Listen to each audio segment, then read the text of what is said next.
ગીર સોમનાથ વેરાવળના જિલ્લા કલેક્ટર દિગ્વિજયસિંહ જાડેજાએ માછીમારોની દૈનિક કામગીરી અને તેમની સમસ્યાઓની પ્રત્યક્ષ જાણકારી મેળવવા માટે અરબી સમુદ્રમાં દરિયાઈ બોટની મુલાકાત લીધી હતી. કલેક્ટરે માછીમાર બોટ એસોસિએશનના પ્રમુખ તુલસીભાઈ ગોહેલ અને સમાજના પટેલ દામજીભાઈ ફંફોડી સહિત માછીમાર આગેવાનો સાથે વિસ્તૃત ચર્ચા કરી હતી.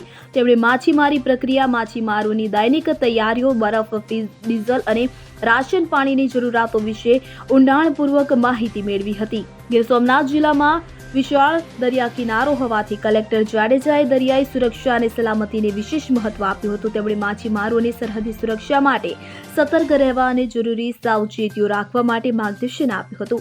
આ મુલાકાત દરમિયાન તેમણે માછીમારોની વિવિધ સમસ્યાઓ સાંભળી અને તેના નિરાકરણ માટે યોગ્ય પગલાં લેવાની ખાતરી આપી હતી. Bureau report CN24 news. હવે જુઓ દેશ દુનિયાની તમામ ખબરો તમારી આંગળીના ટેરવે. ઉઠાવો મોબાઈલ અને Google Play Store પરથી ડાઉનલોડ કરો અમારી CN24 ન્યૂઝ મોબાઈલ એપ.